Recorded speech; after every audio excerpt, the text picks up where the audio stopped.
Good morning students.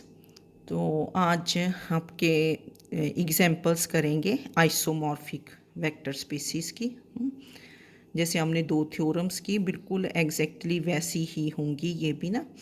तो first example is prove that the vector space of all complex numbers over reals R is isomorphic to R square. That is vector space of all complex numbers over reals. तो complex numbers को आप जैसे over reals है ना, over रियल्स means के field is क्या है, रियल्स over are. कई बार होता है ओवर सी ही हो, ठीक है ना। तो C R, this is vector space of complex number over reals, vector space of all complex numbers over reals. तो सी आर कैसे रिप्रेजेंट करते हैं, what is any complex number. Complex number is of the type x plus iota y, where x and y, ये जो x and Y है ये क्या होंगे, रियल्स। तो C R this is the vector space of all complex numbers. तो C R को आपने लिखा, this is set x plus iota y where x is real y is real. तो what is any element of C R, C R का कोई element कैसा होगा, x plus iota Y, this is any element of C R. आपको prove करना है कि C R is isomorphic to R square. अब आर स्क्वेयर क्या होता है, R square is set of ordered pair, set of ordered pair over reals, ठीक है। तो ऑर्डर्ड पेयर कैसे लिखते हैं, जिसमें दो एलिमेंट्स होंगे x comma Y, this is the set x comma y where x and y both are क्या है, रियल्स। आर स्क्वेयर बड़ी बार किया हमने, x is real y is real. Now we have to prove कि C R is R square, मतलब पहले तो आपको ये सेट्स लिखने आने चाहिए कि सेट ऑफ कॉम्प्लेक्स नंबर्स। तो कॉम्प्लेक्स नंबर ऐसा होता है एक्स प्लस आयोटा वाई, सबको पता होगा। ओवर रियल्स है तो x and y are reals. R square कैसा होता है, this is the set x comma y. Now we have to prove कि C R is isomorphic to R square, isomorphic. तो आइसोमॉर्फिक की आपको मैंने डेफिनेशन दी थी कि दैट मीन्स कि there exist a linear transformation T from C R to R square, C R to R square, V to W, ये V हो गया ये डब्ल्यू हो गया, such that T is 1 1 and onto टू। पहले आपको एक ट्रांसफॉर्मेशन डिफाइन करनी पड़ेगी, C from C R to R square. तो ये भी मैंने आपको बताया था कि how you define T from C R to R square by, जैसे होता है ना, T of V is W, T of यहाँ का एलिमेंट लेते हैं टी ऑफ वी, तो any element of C R is क्या है, एक्स प्लस आयोटा वाई। तो T of X plus iota Y this is equal to W, W belongs to क्या होगा, R square. What is any element of R square, X comma Y. मतलब आप एक बार पहले ऐसे लिख सकते हो कि T of V is W where V belongs to C R and W belongs to R square. तो that means what is any, मतलब यहाँ जो एलिमेंट होगा that will be element of this vector space, इसका C R का होगा, तो C R का ये एलिमेंट है। और तो ये डिफाइन करना बहुत इजी होता है, पहले भी हमने डिफाइन कर लिया। तो define T from C R to R square by T of X plus iota Y, this is X comma Y, X comma Y, this is, तो इसको 1 कर देते हैं, where X plus iota Y belongs to C R and X comma Y belongs to R square, X is real Y is real. तो ये 1 हम बार बार use करेंगे। तो 3 बातें प्रूव करनी होती हैं कि T is linear, T is 1 1 and T is on to.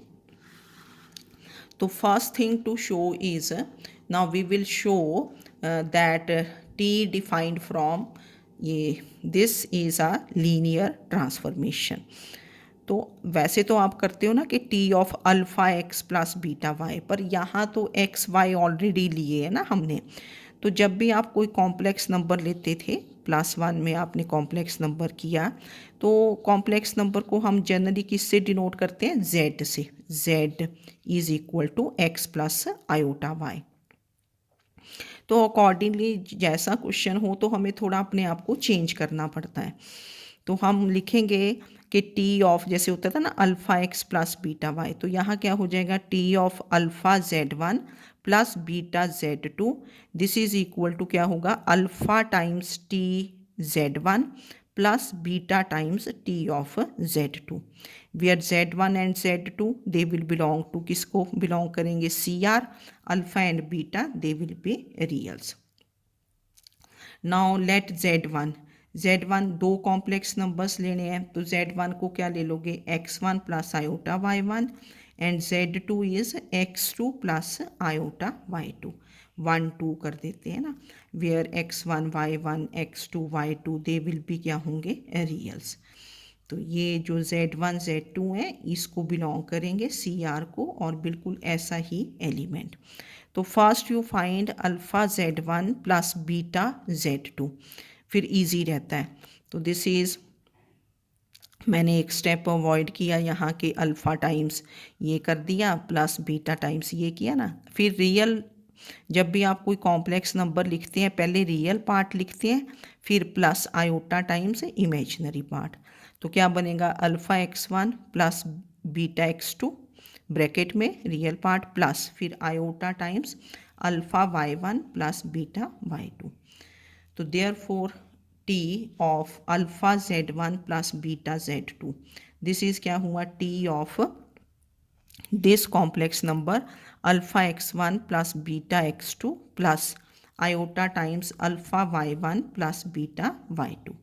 ये आपका x हुआ ना, this is your x, that is T of x plus iota y, क्योंकि आप कंपेयर तो हमेशा ऐसे करोगे, T of x plus iota y, ये आपका x है, दिस इज़ योर y। तो T of x plus iota y by definition क्या बन जाता है? This is x comma y। इस क्वेश्चन में this is any element of R square. तो x comma y means this is the pair, ये vector बन गया ना, vector alpha x1 plus beta x2 comma alpha y1 plus beta y2, ठीक है ना, ये बन गया x कॉमा y बाय 1। अब इसमें हमने क्या किया? अल्फ़ा की टर्म अलग कर दी, तो this is alpha x1 comma alpha y1 plus beta x2 comma beta y2, ये हम पहले भी करते रहे हैं, है ना, फर्स्ट चैप्टर में किया था। अल्फ़ा की टर्म्स इकट्ठा कर दी, देखो ना, जब आप ऐड करोगे तो क्या बना? Alpha x1 plus beta x2 comma alpha y1 plus beta y2। तो from the first ordered pair take alpha outside, तो this is alpha times x1 y1 plus beta times x2 y2, यहाँ से beta common ले लिया। Now what is your x1 y1? फिर अगर आप 1 को देखें, देखो ना, मैं बार बार इसको ऊपर, तो चलो x1 y1 क्या होगा? What is x1 y1? This will be T of x1 प्लस आयोटा y1, ठीक है। x2 y2 will be T of x2 plus iota y2, 1 से ही आएगा ये। तो this is alpha times T of, ये बन गया आपका x1 प्लस आयोटा y1 plus beta times T of x2 plus iota y2, this is bye 1 इस डायरेक्शन में यूज़ किया। तो this is alpha times T of, ये क्या बना? z1 plus beta times T of, ये क्या है? z2, ये z2 है ना। तो therefore T of alpha z1 plus beta z2, this is alpha times T of z1 plus beta times T of z2। Easy है, जब आप अपने आप भी लिख के दे सकते हो। पहले जैसे ये क्वेश्चन है ना, इतना ईजी है कि आप ट्राई करो इसको खुद। जब खुद लिखोगे फिर पता चलेगा नहीं हमारी तो यहाँ मिस्टेक हुई, मैंने तो CR गलत लिया, मैंने आर स्क्वेयर गलत लिया, मैंने ट्रांसफॉर्मेशन गलत डिफाइन की। अगर पहले ही पढ़ के करोगे फिर थोड़ा चलो फिर आइडिया हो जाता है ना। तो therefore T is linear transformation. अब आप प्रूव करोगे कि टी इज़ 1 1। तो 1 1 के लिए आप क्या प्रूव करते हो कि T of z1 equal to T of z2। अब T of x equal to T of y नहीं ना लेंगे, यहाँ हमने कॉम्प्लेक्स नंबर्स क्या लिए हैं, Z1 and Z2। Z1 Z2 ये ऊपर वाले ही चलेंगे ना, बार बार नहीं फिर हम लिखते होते ना। जैसे ये ऊपर लिया था Z1, क्या लिया था X1 प्लस है ना Z2, तो वही कॉम्प्लेक्स नंबर्स ले लिए। तो that is to prove is T of Z1 equal to T of Z2 is equal implies Z1 is Z2. Now let T Z1 is equal to T of Z2. This implies T of x1 plus iota y1 is equal to T of x2 plus iota y2. Now what is T of x1 plus iota y1 by 1? This is the ordered pair x1 y1 equal to, this is the ordered pair x2 y2. So two ordered pairs are equal if first is equal to first, second. So this means x1 is x2, y1 is y2. तो therefore Z1 क्या था, x1 प्लस आयोटा y1, this is equal to, अब x1 किसके equal है, x2 के, plus iota times y2 which is Z2। तो 1 ईजी रहता है कि therefore T of Z1 equal to T of Z2 implies Z1 is Z2। तो अब आप प्रूव करोगे कि T is onto, T from CR to R square defined by this is on to. तो onto के लिए पहले definition लिख लेते हैं कि for W belonging to R square, इधर ना फॉर W ऐसे लिखते हैं ना, V to W, for W belonging to W there exist V belonging to V such that W is T of V। तो हमने क्या लिखा कि for W belonging to R square there exist V belonging to CR such that W is T of V। Onto में हमेशा definition लिख लो पहले कि for W belonging to this there exist V belonging to CR such that W is T of V। Now as W belongs to R square, so this implies W is x comma y. What is any element of R square? X comma y, where x is real, y is real. तो V belongs to CR, तो let V is क्या ले लोगे, x plus iota y, this belongs to CR। तो therefore T of V, this becomes T of x plus iota y, and what is T of x plus iota y? This is x comma y, and what is x comma y? This is from here W। ये by definition ही आ जाता है यहीं से ना, जो हमने define किया होता है ना ऑन टू में, बस एक बार लिखना है आपको कि for W belonging to this there exist V, जो ये इसको बिलोंग करता है वो एलिमेंट हमें पता ही होता है। तो therefore T from CR to R square is on to. तो T from CR to R square defined by this is linear transformation 1 1 and onto। तो therefore CR is isomorphic to R square। Isomorphism के लिए आपको ये तीन बातें prove करनी पड़ती हैं, ठीक है। तो इजी है, CR देखना, R स्क्वायर तो पता ही था, CR भी हमें पता है, stands for set of complex number over real.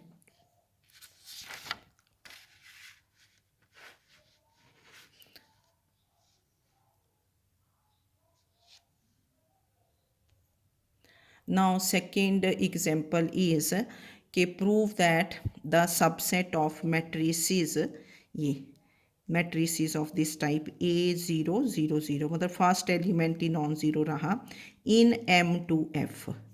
M2F stands for set of all 2 by 2 matrices over any field F। First आपने चैप्टर में किया था ये M2F, फर्स्ट या सेकेंड में है ना। M stands for matrices, ये 2, set of 2 by 2 matrices over the field F। तो ये सबसेट ऑफ M2F है, क्योंकि वैसे तो M2F का any element can be A B C D। तो prove that the subset of matrices A0 0 0 in M2F for all A belonging to F, K is a scalar, is a vector subspace over F।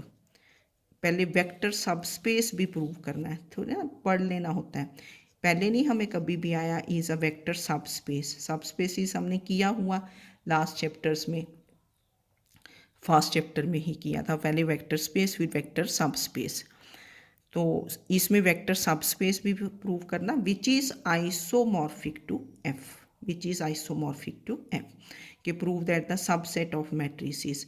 तो इसको हम V से denote कर देंगे कि let V is the set of matrices A, where A is क्या है, this matrix A0 0 0, where A belongs to F, and V this is a subset of M2F, क्योंकि this is set of all 2 by 2 matrices। तो हमने V को ये denote कर दिया, matrices को कैपिटल लेटर से डिनोट करते हैं।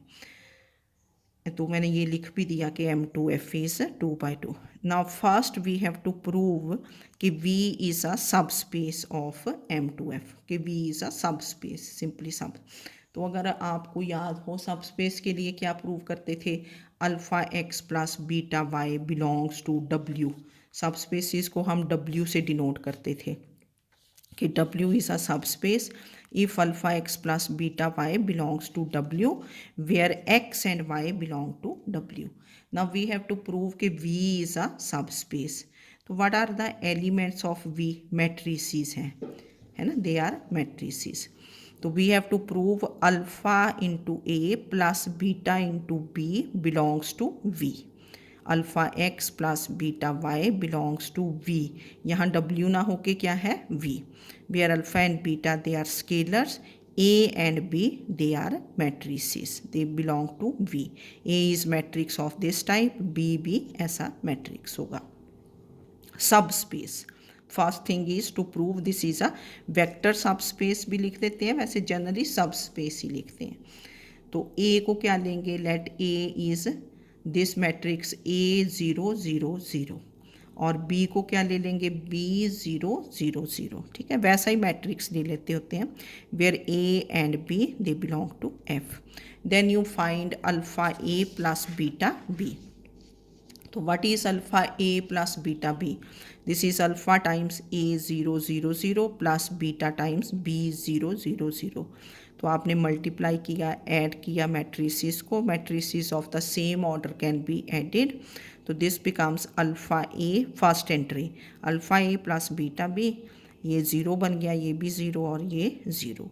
तो आप यहाँ से देखेंगे कि alpha A plus beta B, this is a matrix which belongs to V, है ना, क्योंकि वी के मैट्रिसेस, वी के एलिमेंट्स कैसे हैं, ऐसे कि फर्स्ट एलिमेंट नॉन ज़ीरो, फिर आगे वाले ज़ीरो। तो बिल्कुल इजी था, कोई भी एलिमेंट लेना है वेक्टर स्पेस का तो ऐसा लेते हैं, है ना, ये वाला जो पहले लिखा होता है। तो this implies V is a vector subspace of M2F। Now second thing to show is, देखो ऊपर लिखा था कि prove that the subset of matrices this for is a vector which is isomorphic to F, कि V is isomorphic to F. F is field, set of fields. We have to prove V, the subset of matrices of this type, is isomorphic to F. Now we have to show V is isomorphic to F. ये ठीक है ना, F is the field। तो इसके लिए भी वैसे ही prove करना कि that is to prove there exist a linear transformation T from V to F such that T is 1 1 and on to। Now we define T from V to F। पहले खुद define करके देखो कि T of A, क्योंकि elements of V क्या है matrices, T of A is equal to, यहाँ element of क्या होगा F। अगर F स्क्वायर होता, F स्क्वायर का एलिमेंट क्या होना था A comma B, ordered pair, F का element A, where A belongs to F। F cube हो, F क्यूब का एलिमेंट क्या होगा A comma B comma C, ठीक है ना, वैसे। तो we define T from V to F by T of A is equal to A, where capital A belongs to V and small a belongs to F। ये जो element है this should belong to V। अब question जैसे ही change होता तो elements change हो जाएंगे। वेक्टर स्पेस का V का एलिमेंट क्या है, मैट्रिक्स है, ठीक है। तो ये डिफाइन कर दिया, दैट इज़ टी ऑफ ए हमारा क्या है, A000, दिस इज़ ए। तो इस वन को हम बार बार यूज़ करेंगे। आइसोमॉर्फिज्म के लिए वी डिफाइन द मैट्रिक्स, है ना। तो अब इसको first thing to show is to prove T is a linear transformation. मैंने ये एक बार फिर लिख दिया आपके लिए कि T is defined by this, ये एक बार फिर लिख दिया, ये वन हो गया। To prove T is a linear transformation, that is to prove is T of, वैसे करते हैं alpha u plus beta v, this is, तो क्या हुआ T of alpha a plus beta b, this is alpha times T A plus beta times T B. तो we consider T of alpha a plus beta b, तो ये हमने already पीछे निकाला हुआ है ना, ए बी हमने वैसे ही लेने हैं जैसे इधर लिए थे ना मैट्रिसेस। देखो ए बी ऑलरेडी ले चुके हैं हम ना, ए मैट्रिक्स ये लिया था, बी ये लिया था, फिर alpha A plus beta B भी निकाल दिया था। उसी क्वेश्चन में बार बार नहीं ना वो निकालना। तो ए ये है, बी ये है ना। तो आप लिख सकते, लिखना तो लिख लेना, नहीं तो एज इट इज़ भी चल जाएगा क्योंकि सेम ही तो क्वेश्चन है। तो we consider T of alpha A plus beta B, तो this becomes T of this matrix alpha A plus beta B comma 0 0 0, है ना। अब ये कैसे डिफाइंड है, this is A, how T is defined, ये देखो टी हमने कैसे डिफाइन किया, T of this thing is defined as A, कि बस ये नॉन ज़ीरो एंट्री। तो this becomes alpha times A plus beta times B. अब ए क्या है, अगर इधर को जाएं इस साइड से, ए इज़ क्या है, T of A000 plus beta times T of क्या है, B000, तो दिस इज़ बाय वन, तो this is alpha times T A plus beta times T B, alpha times T A plus beta times T B, ठीक है एक। तो therefore T is a linear transformation. Now T is 1 1, T is 1 1 के लिए कि T X equal to T Y implies X is Y, तो यहाँ क्या लिखोगे, T A equal to T B implies A is equal to B. तो let T A is T B, this implies T of what is your matrix A000 is equal to T of B कितना है, B000। तो what is T of this thing, how T of this thing is defined, this is A equal to B by 1। T of A, what is T of A00, बार बार मैं बता रही हूँ आपको कि this is 0, है ना। तो this implies A is B, तो therefore A is equal to A000 which is equal to B000, क्योंकि A is B and this is equal to B. तो therefore T A equal to T B implies A is B, that is T is 1 1। Now third thing to prove is कि V T from V to F is on to, defined by this is on to, है ना। T define from is on to, तो T onto कब होगा, फिर वैसे ही लिखना, आपने हमेशा अपनी डेफिनेशन लिख देनी कि if for W belonging to F there exist V belonging to V such that W is T of V. Now for W belonging to F, that is W is a scalar, तो let W is क्या ले लिया, A small A, where A belongs to F, और V belongs to capital V. What is any element of V? Matrix A000. This belongs to V. So therefore T of V, this is T of A000 and this becomes A, and which is equal to क्या है आपका W. So therefore T is on 2. So that means V is isomorphic to F. ठीक है, on to के लिए वही elements लेते हैं कि W belongs to F, that means W is A, what is any scalar, scalar is A, और what is any element of capital V, ये स्मॉल v लिया ना हमने, तो लेट V इज़ A000, ठीक। तो ये फिर आपने दोनों एग्जांपल्स, ये CR इज़ आइसोमॉर्फिक में डिफाइन कर लेना, क्वेश्चंस देख लेना कोई हो तो वहाँ, है ना, ठीक है। तो ये इजी रहेंगे, isomorphic means 1 1 onto linear transformation. फिर ये मैट्रिसेस वाला था, क्वेश्चन को अंडरस्टैंड करके ना, पहले अंडरस्टैंड करो फिर ही पता चलता है। Subset of matrices in M2F is a vector सब स्पेस। ठीक है, ओके, थैंक यू।